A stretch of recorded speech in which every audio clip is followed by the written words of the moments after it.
The bowl tipped in slow motion like a grotesque punctuation mark. A ribbon of foam and orange bisque left the porcelain rim and hung in the air for the smallest, terrible heartbeat before it broke and drenched the woman in a gown. Liquid cascaded down her collar, soaked into silk, and caught the light like a cruel, obscene confetti. Around them, chandeliers blinked. Phones rose in an instant, a dozen, then 100, little rectangles of witness that would decide the shape of what came next. From the gallery of marble and murmurs, Richard Bancroft laughed. It was a deliberate sound, the kind that arrives at the exact pitch of contempt he reserved for people who made him uneasy by their calm. He set the bowl back on the table like he was placing a command. "Clean it up," he barked at a server with a perfunctory sneer that assumed the world agreed with him. The woman stood as if the world had folded to let her be still. Her eyes scanned the room with a practiced economy. First the cameras, then a flash of recognition, then a small, almost invisible realignment of posture. She did not shout. She did not shove. She put one hand to her neck where the soup had hit, and with the other, adjusted the photograph pinned inside her wallet so it wouldn't fall. She had no intention of letting the room see her flinch. Phones hummed. Someone started to laugh. Someone else hissed. A video began to climb. It would climb faster than anyone in that ballroom could imagine. The headline that morning on every home screen was cruelly inventive and immediately shareable. A billionaire laughed while dumping food on the black CEO until her father walked in. The copy spread like a rumor made public. People who hadn't been at the gala argued in the comments. Some cheered the billionaire's presumed right to mock. Some voiced the simple, blunt outrage that made others uncomfortable. The phrasing, "until her father walked in," grew like an add-on, a meme that tried to tidy the moral into a story of cinematic retribution. But the truth on the floor that night was not a movie beat to be captioned for viral traction. The truth was quieter and harder. A woman named Jordan Wells, with a reputation for measured competence and a history that had hardened her resolve into strategy, was being shown, publicly, purposely, that she occupied a place others found uncomfortable. She had learned to take in the room and to take in what it meant for her to be seen. She had learned, most of all, that visibility could be weaponized. Her mother had given her the lesson in the language of small indignities. Evelyn Wells's hands were a line of memoirs you could hold. In Jordan's head, those hands always moved before any description arrived. The calloused fingertips that folded grocery lists, the slow, careful motion of dusting a nameplate until the brass shone, the way they'd smooth the corners of a second-hand cookbook until the cover softened into a familiar shape. Evelyn had cleaned the very offices that Richard Bancroft built and owned. She'd taken in the world the way house cleaners have taken it for generations, keeping other people's appearances intact while her own life frayed at the edges. When Evelyn fell ill, she lost the job that paid for the little things that make life manageable. Prescriptions, the slow agony of a hospital transfer, the difference between a rented room and a permanent address. The bureaucracy of corporate benefits had shuddered along predictable fault lines. The company clinic, the kind that offered a single nurse and a form to sign, was suddenly not enough. Evelyn's dismissal read like a ledger entry at the top of a building Jordan had walked beneath every day of her childhood. The letter was crisp and impersonal. Jordan folded it and pinned it to the inside of her wallet next to Evelyn's photograph. She kept the photograph like a compass. She did not become what she became out of spite. She became, over 15 years, because she treated loss as a vector rather than a verdict. Where others had correctly seen an unfairness and then accepted the pain of it, Jordan sketched systems. She bought small stakes. She read contracts the way other people read headlines. She worked at night, negotiated during the day, always with a mind for leverage. Vertex Capital began as a seed. Quiet investments, patient returns, conversations over bad coffee and stripped offices. Under Jordan's hand, Vertex grew into a tool. A way to place pieces not for the thrill of power, but for the architecture of change. She never wanted his chair, she wanted to change whose chairs existed. Maya Carter had been in Jordan's orbit since a file drawer, and had grown into something like an arm, quick, practical, and lethal in her ability to untangle people who thought themselves too complicated to be understood. On the drive away from the gala, Maya's thumbs moved like drum beats across a phone. Clips already on 3 feeds. she said in that way that made the sentence feel like a report card. The first upload has 2 million views in 20 minutes. Hashtags trending. People are not being kind. Jordan listened, her voice a low lever. Archive everything, she said. Secure the original. We can't have the narrative be edited into a yesterday's joke. She meant what she said. She always did. There was no theatricality in her tone, only the almost clinical insistence on preserving facts. They had planned for contingencies other people didn't see as necessary. Part of Jordan's strategic patience had been to think like a steward. Keep paper, keep witness lists, build alliances beyond applause. When Maya mentioned the trending metrics, Jordan's mind moved in those precise intervals where panic could become leverage. She foresaw the shifting alliances of PR firms, the quick calculation of conflicted board members, the personalities that would reveal themselves under pressure. She did not rise to revenge. She rose to accountability. That evening, in the press of the valet line, in the smell of perfume and citrus that clung to the ballroom like a second skin, Jordan had felt the full force of the social geometry she had spent a decade studying. Bancroft's laugh was the kind of calibration that told everyone else how they were permitted to feel. He liked being a man who could make people small and then watch them apologize for their shrinking. 2 days before the gala, Jordan had declined a toast. She had heard an earlier suggestion that she be acknowledged as an award recipient at Bancroft's charity dinner for urban housing. The suggestion arrived in a polite email, with the kind of language that needs reputations before pinning them to headlines. Jordan said no. The generosity of name and spotlight that Bancroft offered was a kind of laundering, philanthropy that washed over extraction. She would not be the face that made someone else's charity look like restitution. He'd insisted, the event planners said. He wanted her there. He liked visible redemption narratives. He liked the spectacle of appearing magnanimous to the city the way men like him liked the sense of being architects of benevolence. Jordan agreed in the end for a reason she kept private. If she was going to be on the stage, she would not let the audience rearrange the facts. On the night, Bancroft approached her table from an angle that betrayed premeditation. He was surrounded by a halo of familiar enablers, board members who smiled in a way that always began beneath the eye, a wife who held her posture like an appraised jewel, 2 grown children who had learned to tweet in carefully curated bursts. He had the air of someone who mistook the world for his apartment and expected everyone else's furniture to match.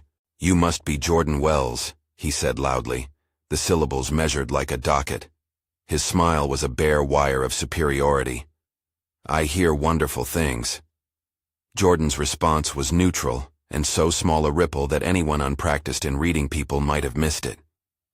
"Thank you," she said.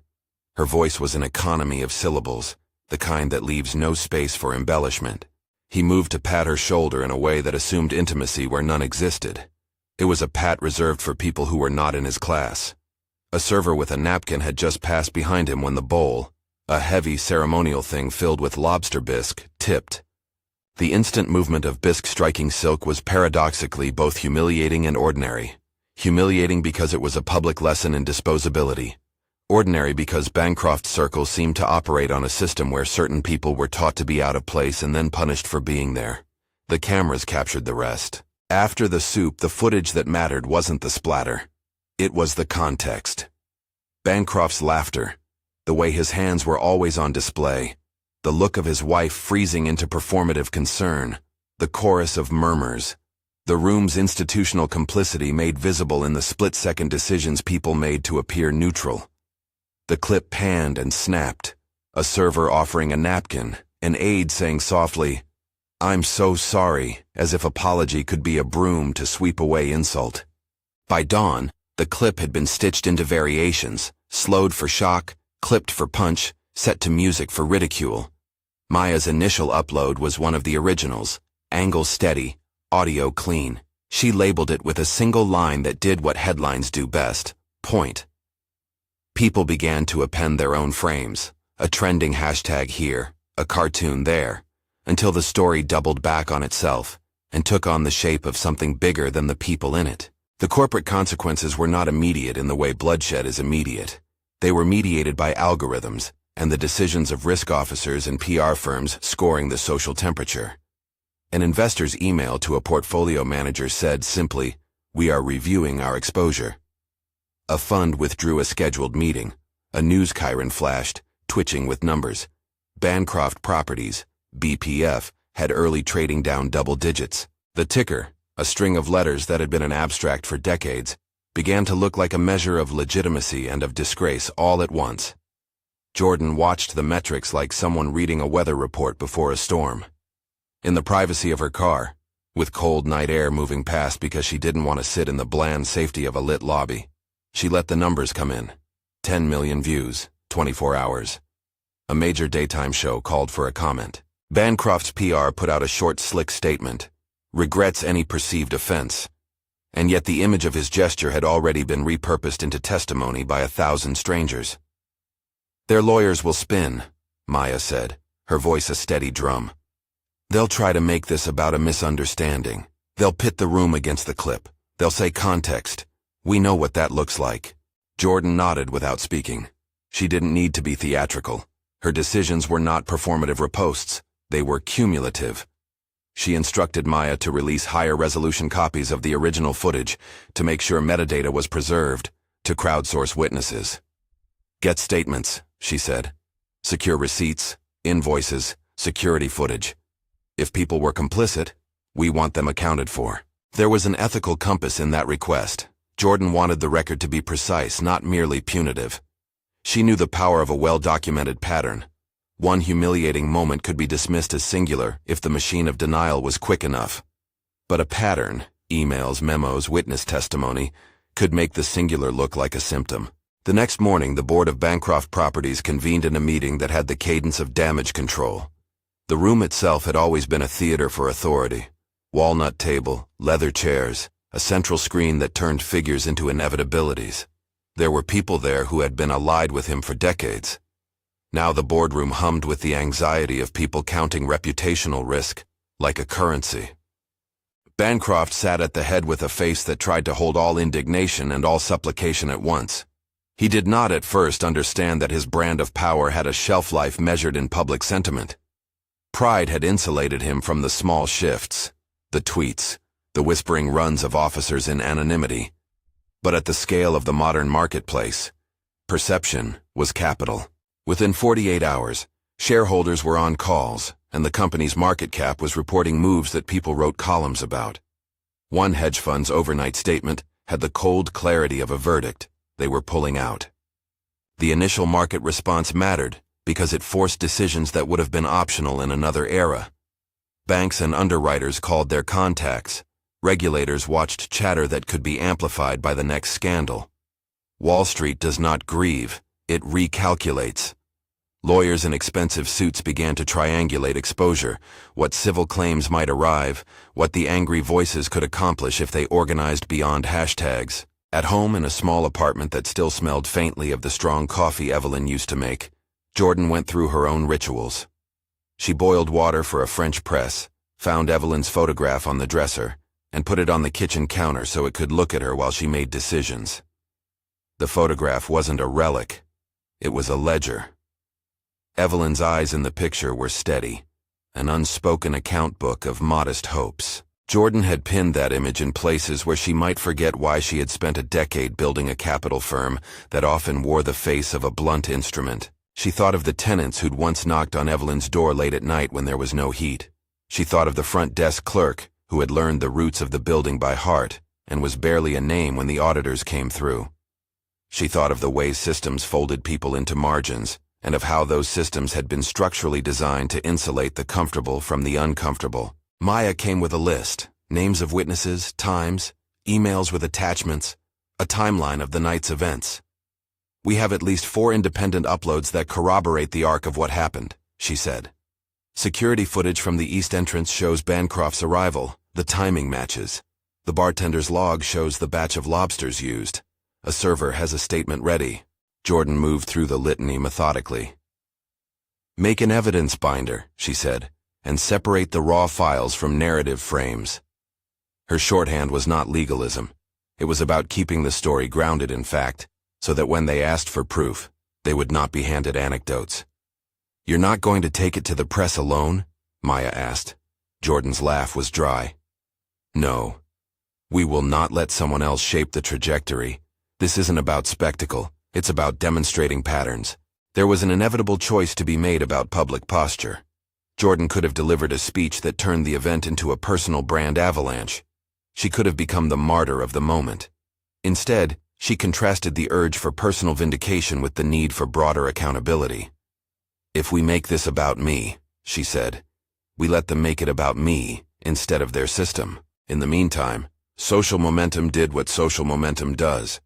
It drew in voices that told simplified stories and others that demanded nuance. The public commentary fought for a shape. Some framed the scene as an emblem of everyday racism. Others called it an isolated vulgarity perpetrated by a man who had grown bored. The media cycles wanted black and white director's notes. Villain, victim, verdict.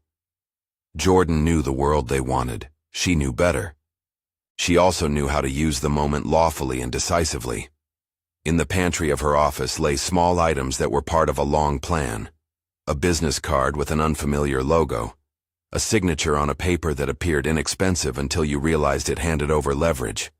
A set of filings that had quietly bought pieces of properties and approvals in neighborhoods the Bancroft family had thought they controlled by inertia. Jordan's investments were not noise. They were the architecture of influence she had been erecting in plain sight for years. There were consequences that unfolded with the speed of knots in rope. The first was a cascade of resignations from advisory committees. People who had once been comfortable writing op-eds about urban renewal now wanted to be careful not to be named in the wrong paragraph. Elizabeth Bancroft, who had once been photographed at ribbon cuttings with a smile that suggested the ease of inherited power, released a brief statement about private family matters and went quiet on social media.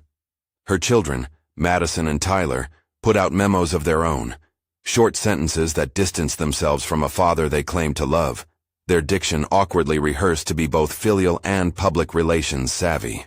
Jordan watched the family give way in public, like something that had been built on rotten beams.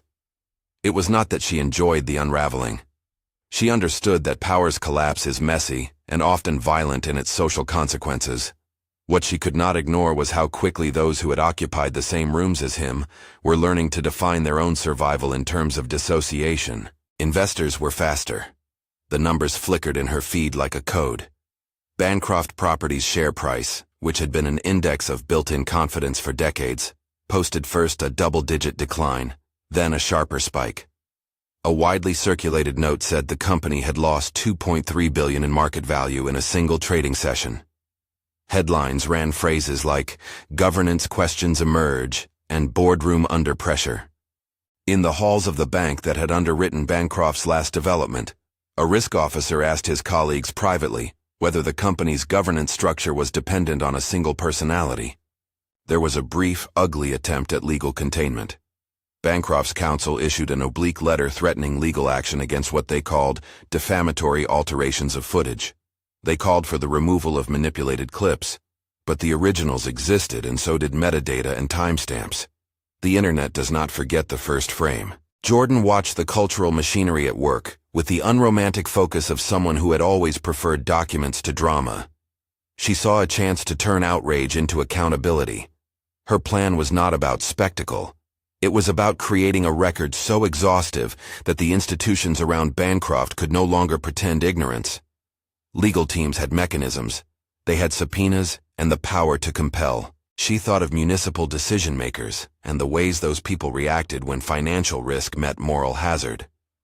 When profit lines and public sentiment crossed, action could be forced through the seams of corporate houses. On the third day, a major labor group reached out and offered testimony from a cleaning staff member who had worked in Bancroft's properties for 20 years. The story she offered was not dramatically different from Evelyn's. A pattern of scheduling that punished age, a benefit structure that made illness a financial catastrophe, a culture that normalized microaggressions until they became routine. One more witness, one more email, one more procurement invoice. The pattern began to stitch itself into a visible fabric. "There is a law of accumulative shame," Maya told Jordan over the phone as dawn leaked across the city. "One clip is a scandal. 10 documents are a case." Jordan indexed the idea, and then turned to the nuts and bolts of mobilization. She called a lawyer she trusted and asked to see what could be compelled in discovery. She reached out to community organizers she had quietly funded for years, not for publicity, but for the work. She wanted to make sure that whatever legal avenues they exercised, the victims had resources, that the narrative would not be taken from them by professional communicators seeking a story to package. Then came the performative moments that social media curates: amped interviews, earnest think pieces, op-eds that tried to parse an entire life of inequality into sentence fragments. The world wanted a moral arc that fit neatly into a 30-second slot. Jordan's life did not. It had arcs that took years to fold, that had been constructed by saving, by small gestures, by the acquisition of pieces people rarely noticed until those pieces mattered. The first CTA, the small practical ask that cuts through the noise, was tiny and purposeful. On one of the slower documentaries online, in the cadence between viral montage and legal machinations, a quiet voice suggested, "If you want to keep seeing how accountability works beyond outrage, subscribe." It was unflashy. It was not a demand for spectacle. It was an invitation to follow a story that might change committee lines and company policies, not just watch a scandal burn. The storm kept building. Bancroft tried to reposition himself in interviews, leaning into the language of age and misremembered context. "We meant no disrespect," his statement said, in that crafted tone of apologies that stopped short of admitting guilt. But public apologies are a kind of currency. They may buy time. They do not always buy absolution. As the Bank Council and Regulatory Council started to talk about possible inquiries, the floor beneath his assumed invincibility creaked.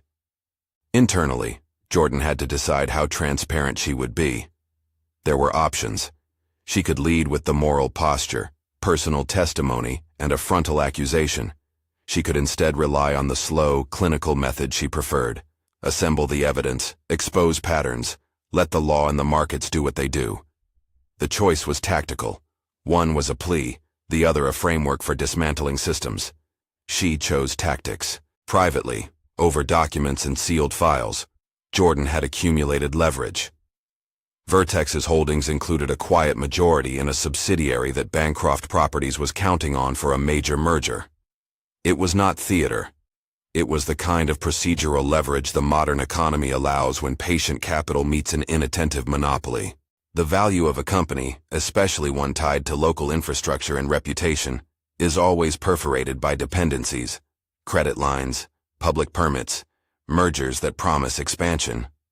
Jordan had kept her investments subtle, not because she wanted to hide, but because leverage is most effective when it's not obvious to the casual observer. When the first bank called to ask whether Vertex would stand firm behind existing credit lines for Bancroft Properties, Jordan's call was a quiet declaration.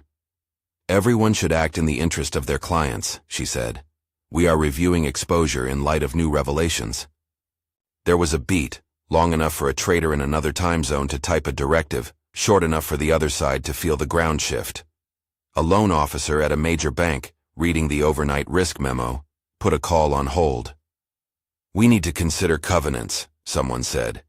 Covenants, in the language of finance, are the fasteners that keep deals intact. When a covenant looks shaky, deals unwind. The movement was not instant. There are dinners, there are whispered phone calls, and there are board members who will try to ride out any scandal and hope the winds pass. But a market that smells governance risk will move. A fund manager, who had been quietly considering her position, emailed her the isolation of reason. "We have a fiduciary duty to protect our investors. We're pausing any planned commitments." By the end of the week, a once comfortable industry certainty had a crack. Bancroft's public persona, once the insulation for his empire, had become a liability. His family retreated into the shape of a narrative they could all live with: private pain, private family. The public was not satisfied with privacy. For many, the spectacle had become an inflection point, a chance to demand that the systems producing harm be subject to scrutiny. Jordan found herself in too many rooms because people assumed she wanted to be. She wanted something larger. She wanted a set of durable changes, protections for workers like Evelyn, a community resource where people could learn trades and start businesses, and where someone like Evelyn would not have to choose between a prescription and rent. She wanted, in the most prosaic sense, for the after to be more than a series of punishments. At the end of the week, Jordan arranged a meeting in a conference room that had more glass than warmth. Light poured in at an angle that made everyone's faces look alert. She had asked 2 people to come, representatives from C-Tech, the company Bancroft had been courting for a $1.1 billion merger, and a confidential counsel who had been compiling evidence. David Carter and Sarah Rodriguez arrived precisely on time. Their faces were businesslike, accustomed to negotiations where the stakes were measured in multi-million-dollar increments. They did not yet know the shape of what Jordan had planned. They only knew that a CEO who rarely used the word serious had used it in her invite. Jordan placed a small stack of printed pages on the table, her evidence binder, and she did not dramatize the transfer. She had worn a practically tailored suit that evening, her hair in a low bun. The dress she had worn at the gala hung at home in a towel behind a door drying. She removed a business card from her wallet and slid it across. It bore a logo many in that room had seen but few expected to hold power. Vertex Capital. "I know what you're here to talk about," she said. "I also know what you need to decide." David cleared his throat. "This is the merger we discussed. It would scale C-Tech's capacity and accelerate development timelines." "It would," Jordan replied. "It would also put you into a deeper entanglement with Bancroft's assets. We are at a point where his company's governance is under legitimate public and legal scrutiny. Your exposure is not merely reputational, it's financial." She could see the calculation assembling in their faces, models, projections, risk assessments blinking in the software behind their eyes. "We have a fiduciary obligation," Sarah said, as if to remind the room that spreadsheets had moral weight. "We cannot sign a deal under the fog of operational uncertainty." Jordan leaned forward, the action small but decisive. "Then let us bring clarity," she said. "There is documentation pointing to a pattern of behavior that has gone unchecked. You can continue as if nothing has happened, or you can step back and consider the evidentiary record. They asked for time. They asked for a meeting in the morning. They asked for an independent audit. In the language of corporate negotiation, this is where deals die quietly, in the room where the math gets cold and the appetite for risk grows thin. Outside, the city pulsed. The clip kept circulating. People made the scene into art, into hashtags, into sermons, into jokes. "Civility," protesters said, "is not an argument for inaction." A group had started a petition demanding a municipal investigation into property management practices that had left thousands vulnerable. A community organizer Jordan had once supported called to offer solidarity and to read names they'd gathered of tenants who had been displaced by Bancroft's policies. Jordan understood the theatricality of coming to a boardroom with a binder. She had orchestrated small moves in public and larger moves in private. She had always believed that justice moves like a well-considered chess game, sacrificing less for gain, not the other way around. What she had not embraced was the appetite for spectacle. She avoided the cathartic triumph that viral culture so readily supplies. Her aim was reconstruction, not revenge. But there are moments when the mechanics of public life accelerate. When a major investor announced that they were withdrawing support pending formal review, the merger stalled. When a ratings agency issued a watch on Bancroft Properties' creditworthiness, the company felt the first real tug of withdrawal. The market does not mourn, it adjusts. The adjustments reverberated. When the first bank asked whether existing credit lines could be maintained and received an equivocal answer, people in positions to retract loans did so. At the same time, the moral question that would take years to resolve had been reframed. Was this incident a one-off humiliation, or an index of a company's tolerance for treating workers as expendable? The question mattered because systems are stubborn and institutions protective.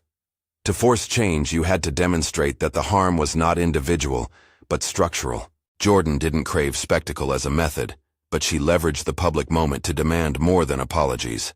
She wanted restitution, investments into housing, protections for employees, a fund for people like Evelyn. And she wanted to build something that held the gains of accountability in ways that would outlast viral memory. On that first Friday morning when the markets were still deciding, Jordan walked down an avenue of glass-fronted buildings toward the Bancroft Properties headquarters. The doorman looked up with a practiced politeness that meant nothing about what lay inside. Security checked an identification, and she kept her expression even, because the effectiveness of a plan is linked to the composure of its actor. In the elevator, she rehearsed the exact syllables she would use if anyone asked what she wanted. Clarity, reparation, structural change. When the elevator doors opened onto a lobby that had spent years reflecting other people's affluence, Jordan felt the sense of an architecture meant to impress. Upstairs, the boardroom waited, its long table polished to a reflection that would, in a few hours, show faces contorting under pressure. Jordan had rehearsed this moment not for drama, but for consequence. The city had begun to watch not for the pleasure of a fall, but to measure whether a system could be held accountable. She walked through the doors. The room noticed. Conversation quieted. Bancroft's eyes narrowed with the primal discomfort of someone who is no longer in control of the narrative. He had assumed he had once owned the air, and then someone else owned the air. Everyone with a phone and a conscience. "Ms. Wells," he said. His voice tried to be casual.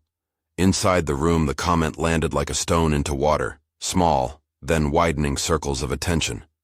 She handed him a copy of the binder. There are moments in which time seems elastic. The seconds after she set the binder down stretched like a taut wire. No one spoke. Outside, people were typing. Inside, the board members counted risks the way one counts currency. The first real reviews were beginning to arrive. The merger documents rustled under a new wind. A strategist has to let silence become pressure. Jordan let silence do its work. "You have leverage," Bancroft said, and for an instant his contempt was wrapped in a plea. "What is it that you want?" She met his gaze steadily. Her voice did not try to be giddy or crushing. "We will conduct due process," she said. "But until governance questions are soberly addressed, you cannot proceed with your merger." He laughed, the kind of small, brittle laugh that men on the verge of recalculation sometimes make. It was the sound of someone trying to rent dignity for a night. "You're blackmailing us with public outrage," he snapped. The phrase was clumsy and meant to shame. People in the room flinched because they recognized a standard defense. Rewrite the morality play as coercion. "It's not blackmail to ask that power be accountable," Jordan replied. Her voice was a room with closed windows. "It's our responsibility to ensure that the company we invest in operates without systemic harm." The board looked between them, the treaty of eyes amending itself. The deal that had seemed a fait accompli a week ago now appeared as a risk measured in legal exposure. David and Sarah, the C-Tech representatives, excused themselves to confer before delivering a line that would become consequential in the hours to come. "We will postpone," they said. "We need to review." Postponement in corporate life is often a polite death. Agreements that stall rarely return on original terms. When they leave a negotiating table with a new request, they almost always lose leverage. Jordan left the building with the evidence binder tucked against her hip. Cameras noticed, people typed. The public appetite for the scene, the bowl, the laugh, the binder, was present, but not the point. The point for her was to open a door to processes, audits, subpoenas, testimonies, and eventually reparations that could tangibly affect tenants and employees. Behind her, the machinery of law and finance began to move. Banks re-examined covenants. Underwriters rethought their exposure. A counsel in a major office in the city began to draft requests for documents. Somewhere else, a prosecutor would later look at the footage and consider the elements of a possible criminal charge. Those were not immediate, guaranteed actions, but they were the gears into which the moment had been placed. Jordan did not relish the spectacle of watching someone's life begin to unravel. She understood the reality of collateral damage. Loyal employees who had nothing to do with his choices, communities that had grown dependent on the services his company provided, and a family that had been accustomed to its own comforts. Her aim was not to exult in the fall. Her aim was to convert the public moment into something durable and distributive. Resources, protections, and a center where people could learn skills and build businesses without being humiliated into silence. She walked home with Evelyn's photograph in her wallet and a plan that involved more than headlines. The binder in her office contained pieces of the proof she needed, but proof, like power, depends on witnesses. She would have to assemble them, servers, tenants, employees, auditors. She would have to convince a public that this was not a one-off incident, but a symptom of a system that had to be repaired. The next day, a tweet arrived from a former employee whose name Jordan recognized from a list compiled months earlier. He offered a short memory of the company's effect on older workers: sudden schedule changes, benefits gaps, an internal memo once signed by Bancroft that prioritized cost efficiencies without accounting for the human ledger of lives. "Send it," Jordan told Maya. "Get the clerk's log. Corroborate it with HR emails. If we can show that this is pen." "Send it," Jordan told Maya. "Get the clerk's log. Corroborate it with HR emails. If we can show that this is pen in practice, policy dressed as efficiency, that's the difference between a single shame and a systemic case." Maya moved like someone who understood the architecture of a long afternoon's work. She parceled tasks into secure folders, pinged trusted journalists with embargoed materials, and asked counsel to draft a list of documents to seek in discovery. The plan was surgical and patient: preserve originals, subpoena the rest, and let the record accumulate into an argument that could be brought into courtrooms, boardrooms, and municipal hearings. Jordan watched the machinery engage the way you might watch a clock begin to tick faster, immutable parts finding rhythm. The city's press cycle took the bait. Overnight, op-eds argued about privilege and punishment. Think pieces alternated between excusing the billionaire's senility and naming the deeper pattern that Evelyn had lived. In the days that followed, documentary crews arrived at the steps of Bancroft properties. Protest banners unfurled near the company's construction sites. Tenant associations issued lists of grievances that read like the back pages of eviction notices. Monica Harris, the assistant district attorney assigned to review the footage, was not a woman given to rushing to headline verdicts. She had a prosecutorial patience, an insistence on elements and corroboration that matched Jordan's own operational ethic. When the DA's office convened a review, they asked to see the original files Jordan and Maya had preserved: timestamps, security footage, witness contact lists. Monica read them as if reading a file in which people's lives were ledger entries. She saw patterns that legal definitions demanded. "This isn't just assault," she told her supervisor in the gray light of the office. "The video is clear, but the pattern is what gives this case weight. There are internal memos and HR notes that suggest a culture of disposability. We need to approach this on two tracks: criminal charges that address the assault on Jordan, and an inquiry into whether there were prosecutable patterns of workplace abuse that meet enhanced penalties." The DA's office issued subpoenas. There were search orders for company emails and HR logs. In the sterile gravity of legal rooms, redacted memos turned into evidence. Corporate phrases like cost efficiencies and restructuring to optimize headcount were shown in the light of worker testimonies. A procurement invoice became a thread that, when tugged, revealed scheduling practices that pushed older workers onto the street. Bancroft's legal team pushed back with the predictable machinery of defense: challenge metadata, suggest manipulation, and hire commentators who would speak about ambiguous gestures. They counseled media-friendly lines, regret any offense, and tried to move the narrative from accountability to character assassination of the witnesses. But facts, once cataloged, resisted simple denial. One of the first witnesses to come forward publicly was a woman named Rosa Jimenez, who had been a head housekeeper at one of Bancroft Properties' flagship towers for nearly 2 decades. Rosa told of shift changes that left elderly workers without transportation, of a benefits enrollment form that had been rerouted through managers who were incentivized to slow approvals, and of a memo that prioritized turnover reductions over medical accommodations. When Rosa took the stand in a preliminary hearing and described holding Evelyn's hand as she signed a termination form, how Evelyn had asked if she could keep the job until the prescription ran out, the video of Bancroft's laughter was no longer a single image. It was threaded through with a ledger of practices, and each witness added pages. In boardrooms and institutional email chains, anxiety hardened into action. One large institutional investor, which had long been an anchor to Bancroft Properties, announced it was freezing new commitments pending an external governance review. C-Tech, the entity that had been negotiating the $1.1 billion merger, paused their timeline and asked for audited disclosures and third-party certifications. Those requests translated into delay, and delay translated into market panic. Within a week, Bancroft Properties stock, which had been riding years of steady dividends and reputational inertia, suffered a collapse whose velocity surprised even astute traders.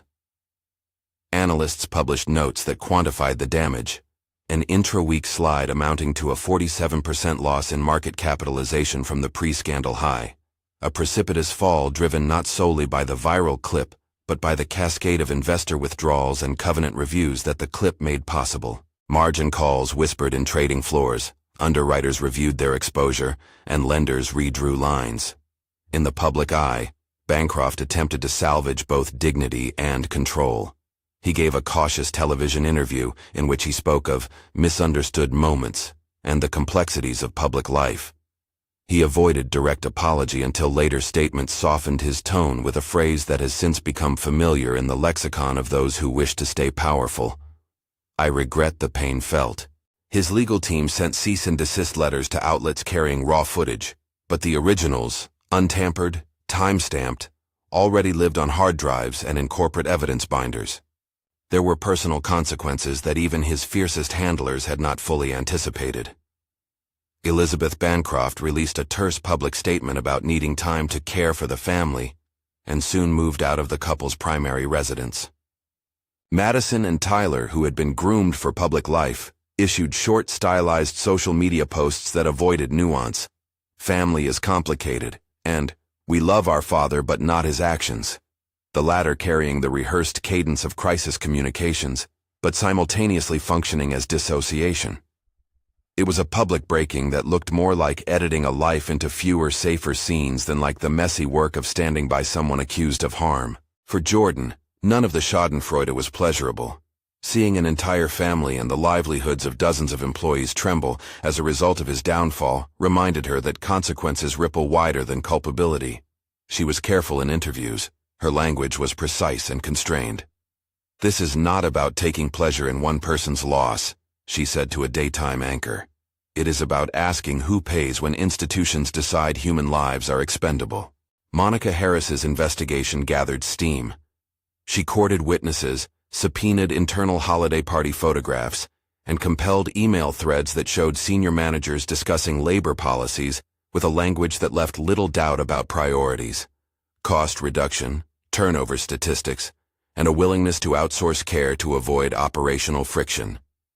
An HR memo surfaced, sent years earlier and signed by a vice president who had since resigned, that advised leaner benefit administration as a method to improve profit margins, phrasing that, in court, read like evidence of structural indifference. The criminal charges that followed were straightforward in their initial counts: assault and harassment in connection with the gala incident. But prosecutors introduced an enhancement when they presented evidence that the gesture fit into a pattern of targeting employees and tenants from marginalized communities. In public filings, counsel used statistical exhibits that compared injury claims, benefit denials, and workforce demographics to underscore a systemic pattern. It was a moment in which legal language met civic argument, individual guilt as symptomatic of institutional choices. In the courthouse, Judge Patricia Carter presided with a demeanor that had been honed by years of balancing evidentiary exactitude and human consequence. The trial schedule was tight, and Monica Harris moved through witness lists with the efficiency of someone who wanted the story not to be a spectacle, but to be durable. She called former employees, tenants displaced by evictions, servers from the gala who had waited tables under pressure, and experts who could explain how corporate governance can normalize cruelty. The server who had been nearest to the bowl that night, Martin Keene, testified about the instantaneousness of the gesture and the orchestration that revealed itself in the room's silence afterward. "It wasn't an accident," he said. "It was a gesture that sent a message to people in that room about who belonged in that space." An expert in corporate governance explained that boards that permitted unchecked authority in CEOs developed cultures where microaggressions hardened into normative behaviors. A labor analyst testified about how benefit enrollment design could be manipulated to create friction that meant fewer payouts. Each testimony was a piece in a larger mosaic, and together they framed the clip as an index rather than an isolated shape. Jordan's testimony was measured. She did not indulge in rhetorical flourishes. She recounted, with an economy of language, the facts she had seen, and the impact on people's lives. She described Evelyn in quiet detail, how the cleaning cloth had been folded in a way that made Evelyn's patient work visible in Jordan's memory. She read aloud from an HR memo she had discovered in document production, phrases that had been used to justify reductions in coverage. Her voice at times trembled not from emotional exhibition, but from the weight of a ledger recited for the court.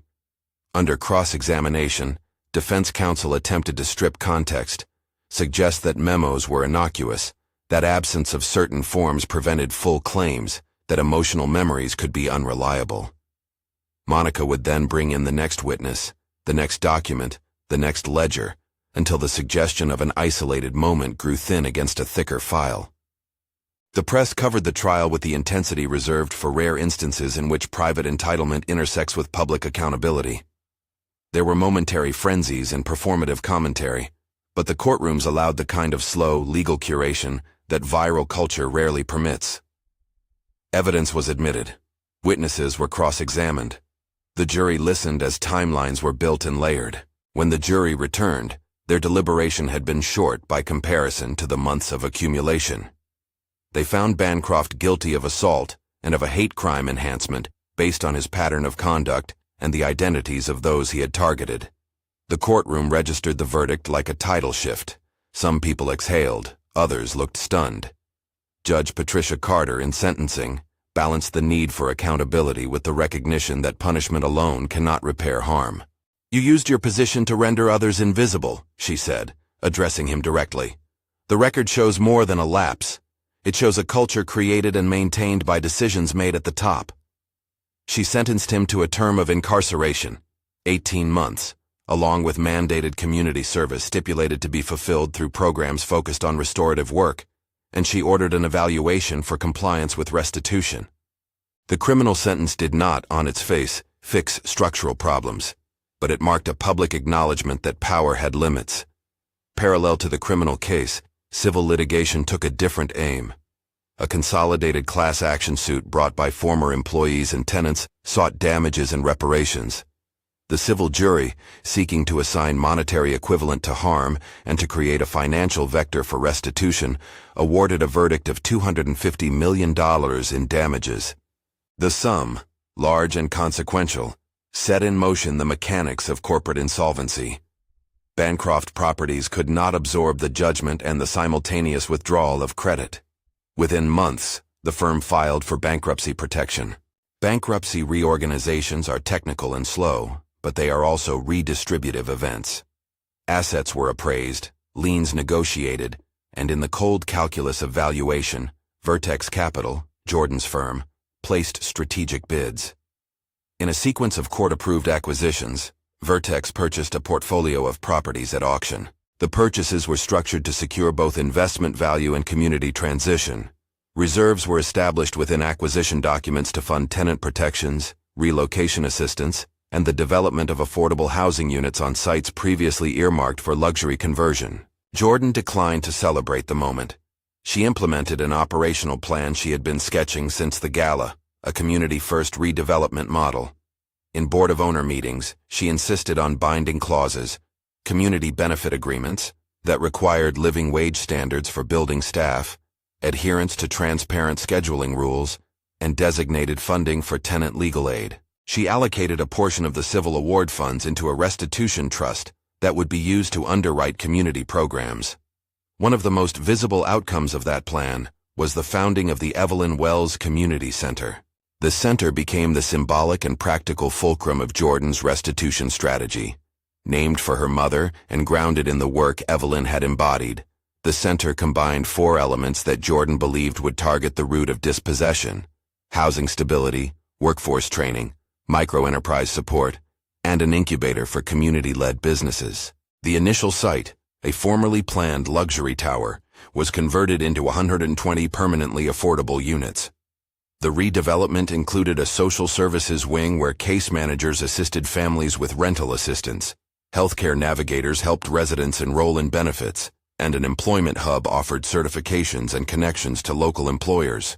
The center's training programs were designed to serve 300 people a year with vocational tracks in building trades, hospitality, and small business management. A $5 million microloan fund was established for entrepreneurs, seed capital available for local founders with no hidden strings beyond mentorship and clear governance. Ashley Morrison was one of the first entrepreneurs to come through the program. Ashley had grown up in a neighborhood the Bancroft family had once branded as ripe for investment. After Evelyn's death and the loss of the cleaning job, Ashley had worked temporary shifts while quietly apprenticing herself to a baker who ran a modest storefront. Through the center's incubator, she received a microgrant, rent-subsidized kitchen space, and a mentor who helped her convert recipes into a scalable business model. When she opened Evelyn's Table, her shop employed neighbors and sourced from local suppliers. The opening was modest, but it was the sort of slow growth that the center had been designed to produce, local wealth circulating locally. Jordan supervised the center with the careful constancy she had brought to Vertex. She did not take photographs for press releases every time someone graduated the training program. Instead, she installed metrics into the center's governance, placement rates for trainees, retention data for employees in newly created building staff roles, and an annual report that listed the number of microloans dispersed and businesses created. In the first 3 years, the incubator supported 50 startups. The microloan fund reclaimed a portion of returns to sustain new lending, and the housing units maintained occupancy with deep affordability covenants. The work did not erase the past. Her moves did not magically cure systemic injustice. But they created a set of durable instruments. A trust fund that delivered legal assistance for tenants facing eviction, a city council ordinance that, after intense lobbying from resident groups and advocates, introduced stronger disclosure rules for hiring contractors and required living wage standards on city-supported developments. The ordinance did not pass overnight. Its passage was the result of months of testimony and the slow building of a coalition that included labor unions, tenant associations, and progressive council members. But when it passed, it codified a set of protections aimed at making the transactional language that once justified cost efficiencies into live obligations to local communities. There were critics who argued the remedies were performative. There were others who said financial penalties could never equal the dignity stolen from a human being. Jordan did not pretend otherwise. She used the language of responsibility, accountability, restitution, and repair, knowing that the work of restructuring an economy that had learned to treat some people as expendable could not be finished by auctions and ordinances alone.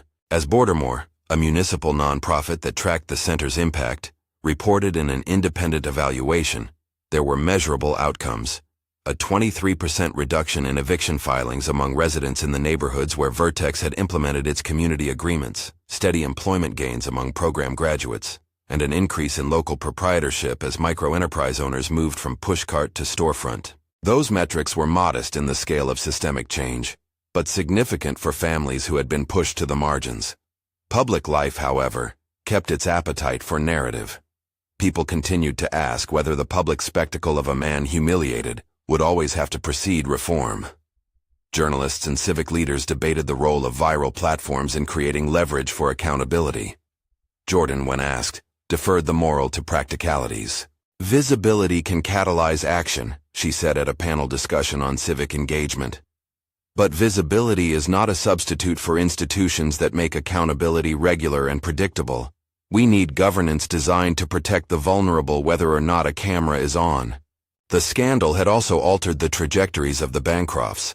The family's retreat into privacy had consequences beyond media cycles. Elizabeth, seeking a life separate from the frayed threads of her marriage, filed for divorce. Madison and Tyler stepped back from public life and issued statements clarifying their own philanthropic agendas, while avoiding entanglement with the assets their father had controlled. The family's social clout diminished. The clubs that had once welcomed them recast their guest lists. Bancroft's image never recovered in the public imagination, the way some figures do with a contrite television sit-down, and then gradual reintegration. His incarceration and the civil judgment erased reputational goodwill that had long been the coal in the furnace of his empire. The bankruptcy dissolved the infrastructure that had allowed his practices to continue unexamined. In the aftermath, some of his former allies quietly apologized in private notes that never became public, and others distance-managed themselves into roles that did not involve direct oversight of housing or labor practices. For Jordan, victory was complicated. There were nights when she would stand in the community center kitchen and watch trainees laugh over coffee as they compared notes on tool belts and business plans. There were other nights when the press called asking for an interview and she declined, preferring that the center's work be measured by results rather than by reporters' appetites. She was careful of her public demeanor. She knew the optics of triumph could too easily harden into spectacle. The last public act of symbolic closure came on a rain-cooled morning when the Evelyn Wells Community Center opened its doors to the neighborhood.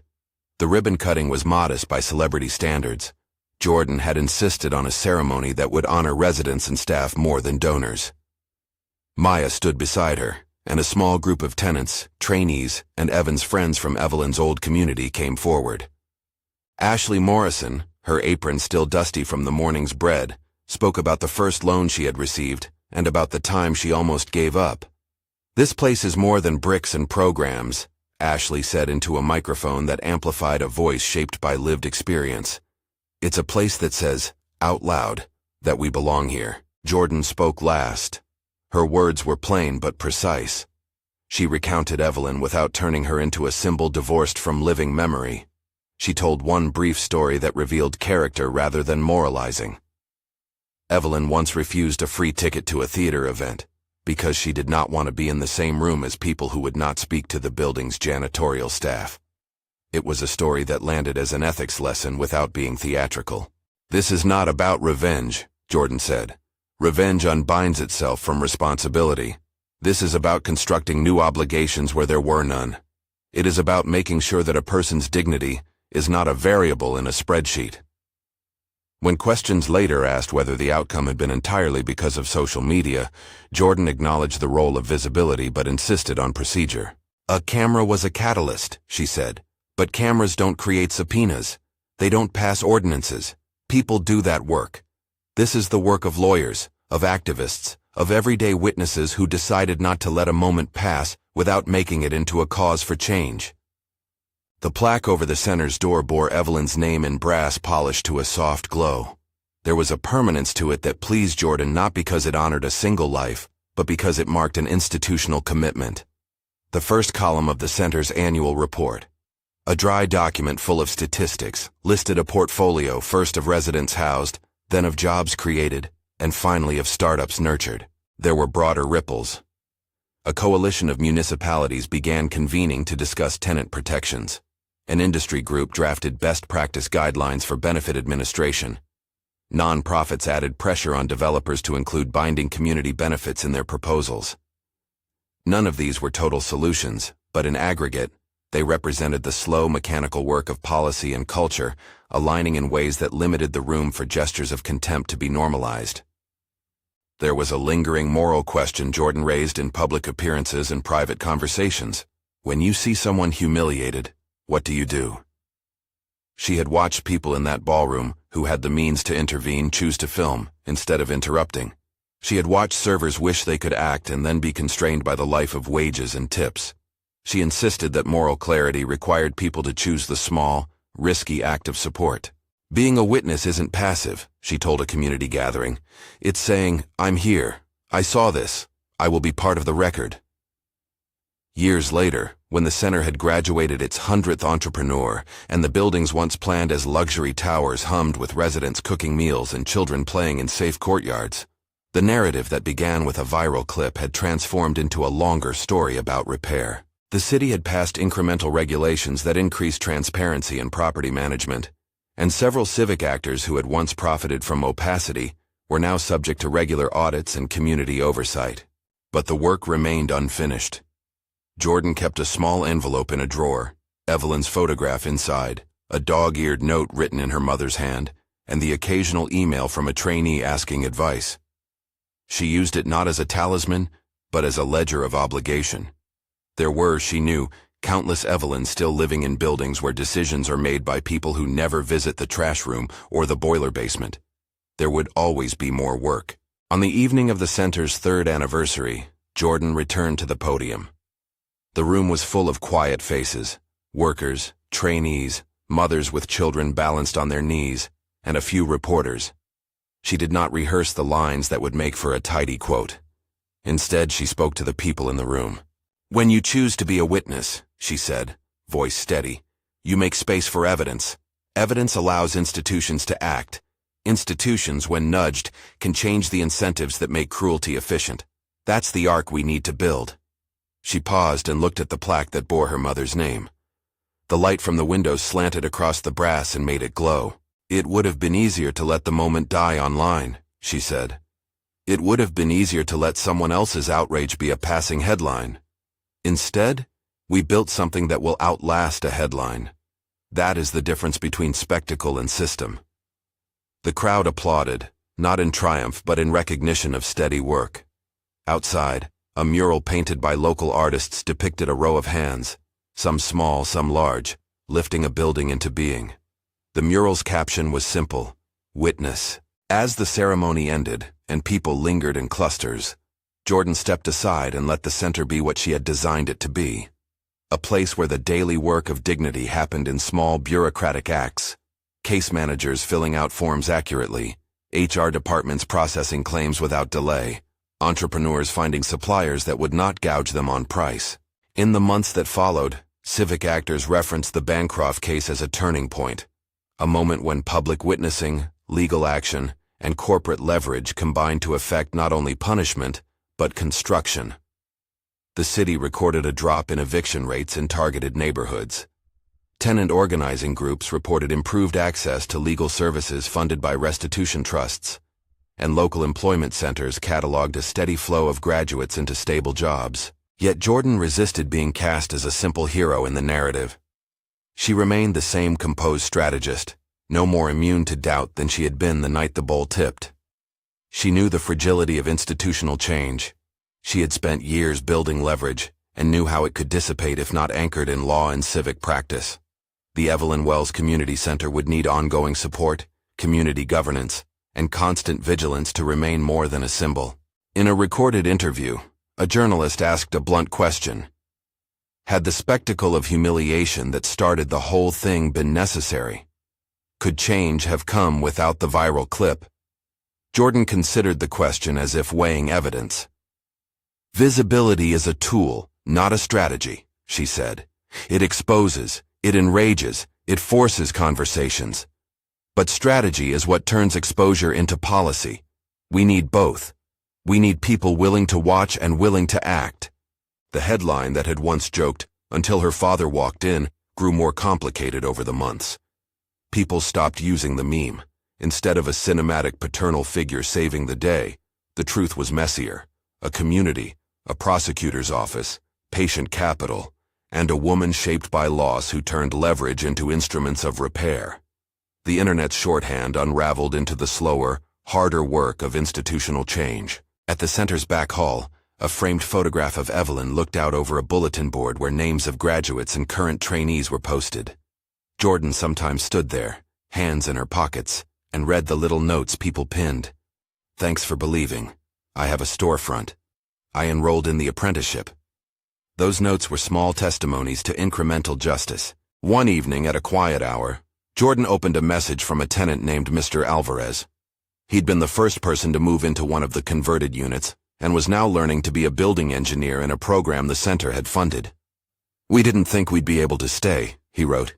"My daughter has a room she can call hers. Thank you for not letting us be invisible." Jordan folded the message and placed it beside Evelyn's photograph. The ledger of obligation continued to grow, demonstrably, imperfectly, and with the patience of someone who understood that justice is not a single verdict, but a habit. On the street outside the center, someone chalked a question near the curb: witness or bystander? People paused to read it. Some crossed the street to sign up for a class. Others lingered to speak with an organizer about tenant rights. The question had become a small civic prompt that required nothing spectacular: a willingness to be present, to record wrongs when they happen, and to participate in the systems that can convert visibility into enforceable protections. If the bowl of bisque had been a grotesque punctuation mark in a ballroom, the years that followed read like a careful manuscript. It had chapters of contestation, audits, hearings, and rebuilding. It had moments of raw human pain and moments of slow, bureaucratic efficacy. It had metrics that could be tabulated: counts of homes preserved, funds disbursed, startups incubated. And it had a moral urgency that was not simply punitive, but reconstructive. On the last page of the community center's first annual report, Jordan wrote a short paragraph in plain language that she hoped would outlive her own presence there. It read, simply, "Dignity is not a gift. It is a practice secured by law, verified by evidence, and preserved by community. Be a witness. B. If you watched this story and it moved you, share it with someone who needs to see how accountability can be more than a headline. Tell us in the comments, when you see someone humiliated, will you be witness or bystander?"